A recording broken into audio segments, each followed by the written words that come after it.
Okay, if you watched any of my videos for any amount of videos that you watched, I have the disclaimer, and then also try to wait 30 seconds before you get into any controversial subjects, because of just the way that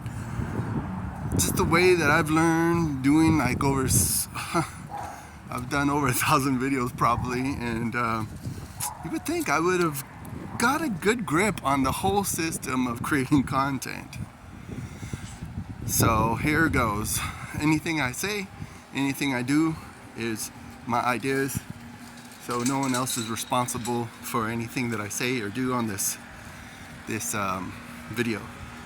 Just to get that out of the way, because I know that, I don't know, some people don't want to be associated with me for certain things that I say or certain things that I have ideas, and yeah, I understand that, so I ain't mad about that. So that got that out of the way. This morning I was reading Luke chapter 12, because my daily devotional is talking about materialism, which I find it very relevant for this time. Because think about the last 5 years. Just think about the last 5 days. Especially if you're in the Los Angeles area. If you lost all your property by fire, man, that's something I can't really wrap my mind around. I mean, I can, because my family had a fire nearly 20 years ago. We had a really bad fire that devastated our lives. And it's very relevant because when you think about materialism, I mean, the Bible has a lot to say about that.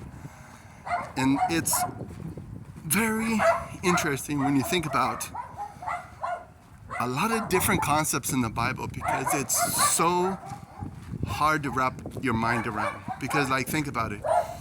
Man's sovereignty. No, sorry, see, I screwed that up. I meant to say God's sovereignty and man's responsibility. Both of them are true at the same time.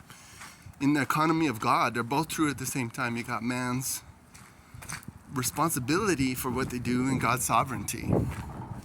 And then out of all the different events that has happened the last 5 years, like if you remember what happened in 2020, I mean, that year started off, probably people had all these visions. Oh, it's perfect. The vision of 2020. Stuff like that. And then when you come to the conclusion, you're like, if you're going to be on your deathbed, I mean, what are you going to care about?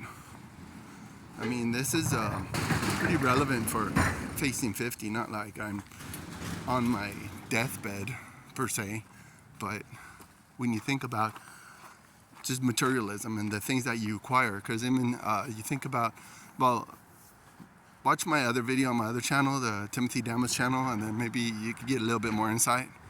But at the end of the day, it's like the things that we acquire are fuel for the fire. Money for happiness, that's what the world tells us. Yeah. But when you're facing 50, that's when you got to really figure out the things that you do with yourself. And also the whole idea of like collecting and acquiring things. Gosh, you only have so much limited time to do stuff. So it's really important that we just kind of navigate in a very thoughtful and intentional way.